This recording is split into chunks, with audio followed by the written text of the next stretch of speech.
Something ominous is happening to men in America. Men's sperm counts are going to hit 0 by 2045. Genitals, I don't care if you're black or white, are a third the size they were of a 1960s male. What the hell are we gonna do without men? Watch out, bros. According to some popular conspiracy theories, elite Illuminati feminists are trying to shrink your dick. Little dicks, it's right here.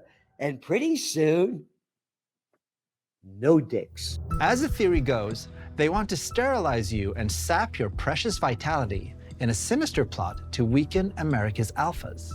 And if you want control, the first thing you have to do is get rid of men. Leaving no one macho enough to resist the impending New World Order. They want to destroy testosterone. It's part of the neo-feminism, satanic epi-eugenics agenda. But who exactly is this testicle-smashing cabal? And what do they want with our genitals?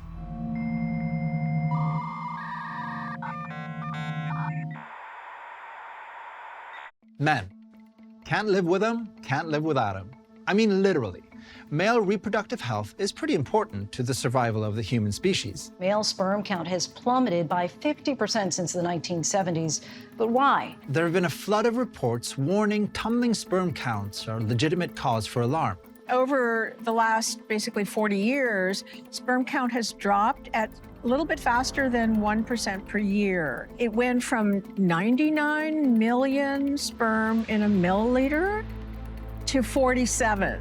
When you get below 40 million per milliliter, then you start having trouble conceiving. Some scientists believe hormone-altering chemicals could be causing a range of issues like lower testosterone and, in theory, even stunted penile growth. This type of pollution is hard to avoid. Chemicals like phthalates can be found in plastics and a wide range of everyday products. Food is probably our major source of exposure. Phthalates are not chemically bound to plastic.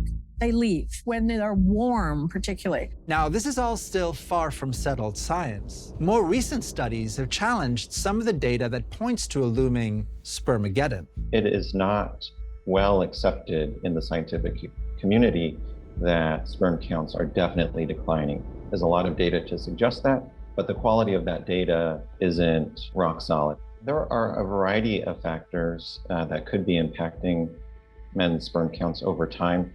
Having fat tissue or being overweight or obese converts a man's testosterone into estrogen, and that can have a negative impact on the whole reproductive hormonal axis. But when seen through a conspiracy lens, stories about testosterone and sperm count decline become something else entirely. Proof of an intentional plot to destroy the strongest men ahead of some kind of takeover or invasion. If you want to completely take over a planet, the first thing that you have to do is you have to take out the alpha males. They're trying to demasculate the young men in this country because they don't want people who are going to stand up. They have softened y'all up and weakened y'all for a reason. Conservatives have long believed that masculinity has been under attack by the forces of modernity. The rugged, strong, independent male role model is now this weak, effeminate subordinate. Who is the most marginalized group in America? Straight white men, for sure. To some right-wingers, feminism, LGBTQ rights, and challenging gender norms all threaten what they see as traditional roles for men in family and society. We've exalted women with women's rights and feminism, which has been great for women, but on the downside, we've been disempowering men. So for some conspiracy-minded conservatives, it doesn't feel like a huge leap to believe environmental toxins were put there on purpose to emasculate them. If your daddy's Johnson was a foot long, yours is 6 inches long.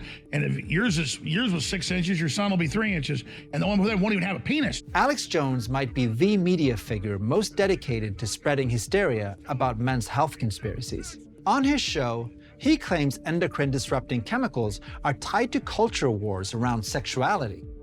They said, we are going to try to get your children to not be heterosexual so they don't have children.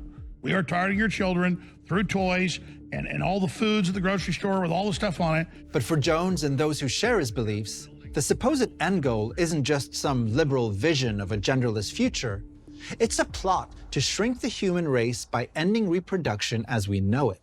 They don't want us to reproduce, and this is part of it. This has been methodically planned. They have played the long game in feminizing men and creating all these soy boys. According to believers, This is also why we find soy in so many processed food products. And we'll be talking about how soy became a weapon of mass destruction.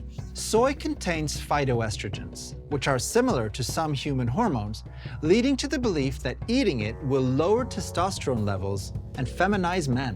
When it comes to men actually behaving and acting like men, soy is the silent killer. Which is why in recent years, soy boy became such a popular put-down on the political right. You know, if they say, he's a soy boy, they're trying to insult that person. There were some studies in the late 90s and early 2000s that did cause some concern about a potential negative impact of soy food. However, multiple studies since that time frame have demonstrated no negative impact of soy food on the reproductive health of men or the hormonal health of men. Maybe the plastics and soybeans weren't emasculating men fast enough because, according to conspiracy theorists, the dick-shrinking cabal deployed its most powerful weapon yet, COVID-19 vaccines. Theories about sperm and depopulation became part of the misinformation ecosystem around COVID-19. Claims that vaccines were being used to sterilize both men and women first spread online, but quickly led to people speaking out in their communities. The deep state medical establishment wants all of us to be depopulated. I know you guys think that's a conspiracy theory, but it's not. It's a conspiracy fact. There are multiple studies that demonstrate COVID vaccines do not have a negative impact on sperm count or sperm movement or sperm health in general. Fox News host Tucker Carlson offered his own version of the conspiracy on his nightly show, claiming vaccines were some sort of liberal deep state takeover plot. The point of mandatory vaccination is to identify the sincere Christians in the ranks, the free thinkers, the men with high testosterone levels, and anyone else who does not love Joe Biden, and make them leave immediately. Carlson doesn't seem to share Alex Jones's belief in a depopulation agenda. But like Jones, he uses sleight of hand to distort real men's health issues.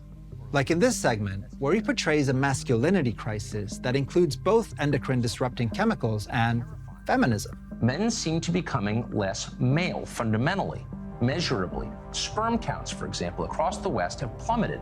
Which he follows with, every college campus supports a women's studies department whose core goal is to attack male power.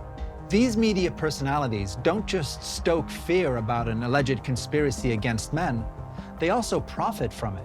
Carlson wants viewers for male panic programming like The End of Men, where he covers masculinity-boosting techniques like testicle tanning.